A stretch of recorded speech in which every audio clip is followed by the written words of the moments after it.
Hi, I'm Scott Davis. Welcome to New World Birth. By accessing this presentation, you're inviting me to share this information regarding this challenging and yet very hopeful time we're currently living in.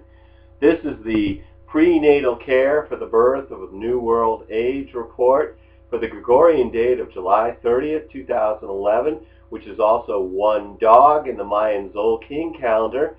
And we are going to begin the 5th day of this 9th wave universal cycle of the Mayan Tun calendar on July 31st. And we're going to experience the peak of that 5th day energy on August 8th and 9th. I'm going to discuss the 5th day in detail later in this report. July 30th is One Dog, and it carries themes of loyalty, family and friends, faithful companion during times of darkness, guidance, commitment, consistency, warm-heartedness, generosity. And William and Viola of the ZolkinCalendar.com write that the Yucatec Maya name for this sign literally means door, portal, or gateway, and symbolizes the journey that we make from one world to another, not only in death, but also as we transform inwardly and rebirth ourselves. Thus, Dog, as our underworld companion and guide through darkness, represents faith and loyalty surviving even after death. Astrologically, the One Dog Tzolkin, or 13-day period, begins with the Leo new moon merging with Venus and the Sun and being supported by Uranus and in harmony with Saturn and challenged by Jupiter, which is a lot of activity for this new moon, which brings new information and opportunities for recognition, for creativity that will bring a shift in August. Be prepared to take new directions with your creative energy. This is also called the Black Moon, new moon, which brings mystical energy and awareness. Overall, this new moon speaks of charm, empowerment, surprise, wholeness, planning, while having some restraint regarding the use of resources. And did I mention creativity and love? Absolutely. This new moon has creativity and love in multitudes here.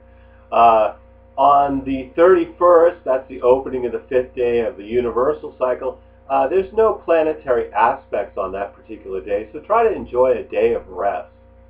On August 1st, Venus is supported by Uranus, bringing a new feeling of freedom in relationships, and beginning on August 2nd, Mercury in Virgo will be retrograde until August 26th,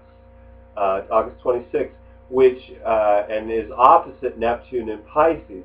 When Mercury appears to move in reverse direction, we experience an increase in issues related to communication, transportation, and technology, which usually results in a review or revised process of some kind.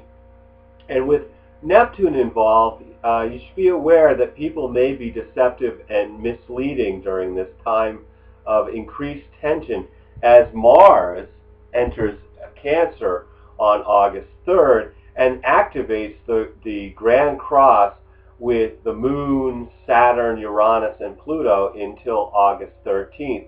And this all carries themes of anger, sensitivity, pain, pressure, confusion, as well as death and rebirth. This is a challenging time, particularly on August 2nd and 3rd, and some people will be willing to fight for their emotional security. This is a time period of breaking free of old patterns while building a new foundation for a secure future. On August 4th, Neptune will retrograde back into Aquarius to finish up its work regarding the global community before returning back to Pisces in February of 2012. The Sun is in harmony with Saturn on August 5th, which brings self-discipline to get things done. And on August 7th, Venus is in harmony with Saturn and shows positive ways to live up to our responsibilities in relationship. On the peak of the 5th day, which is August 8th, Mercury will be retrograde. It will retrograde back into Leo and is opposed by Neptune. So communications continue to be influenced by illusion. And on August 9th, Mars is challenged by Uranus, which is a restless energy of wanting freedom from restraints. Mars opposes Pluto so on August 11th. So look for places you experience resistance to transformation on August 11th. July 31st begins this 5th day of the Mayan Tun calendar's universal 9th wave cycle. And the 5th day is a huge opening for consciousness that will be then applied during the 5th night, which begins on August 18th. The peak of the 5th day energy is August 8th and 9th. And the 5th day represents breakthrough in consciousness, which creates movement forward. And it's been associated with fire and with the Lord of Light, and is representative of the budding phase in plant development. During this 16.4 billion year cellular cycle, our solar system was formed during this 5th day. During the 5th day of the mammalian underworld cycle, animals made a transition to land during that 5th day. There was fire during the tribal 5th day, and during the cultural cycle 5th day, we have Paleolithic art and aesthetics. During the national cycle, the 5th day would be 40 to 433 AD, and there were major spiritual movements during that time period, with Quetzalcoatl in the Mayan land, and the spread of Christianity in the Roman Empire, and the spread of Buddhism in China. During the planetary cycle, this 5th day energy, which represents the time period of 1913 to 1932, there was the Great Depression, there was the Russian Revolution, the first radio broadcast, there was democracy in Western Northern Europe, and Hubble discovered that we live in an expanding universe. And Einstein's theories of relativity also were published during the 5th day of this planetary cycle. During the galactic cycle, the 5th day would be November 26, 2006 to November 18, 2007. And as I mentioned, this is ruled by fire, and we had mega fires in Southern California during that time period. The Iranian Navy seized Royal Navy personnel in Iraqi waters.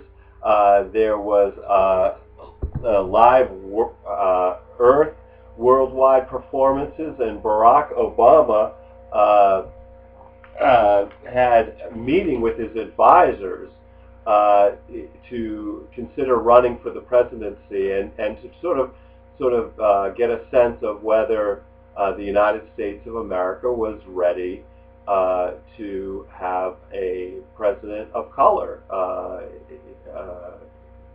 So, you know, that was an opening of consciousness during that 5th day. You know, so basically the 5th days, these are major openings for consciousness in any of these cycles. So I would expect that this 5th day would also be a huge opening for consciousness. And remember that some of the themes of this particular universal cycle, we're looking at unity consciousness and conscious co-creation. So look for those themes, but also look for the themes related to Earth changes, nuclear power issues, and basically, you know, the movement towards a peaceful planet. As I've said in the past, if you're struggling with the intensity of this opening for consciousness that we're experiencing during this universal 9th wave cycle, I just want to let you know that this cycle lasts another 91 days before we get to the October 28th, 2011, where we conclude all 9 levels of the Mayan Tun calendar. All 9 levels of this calendar complete on October 28th, and October 29th is the birth of the New World Age.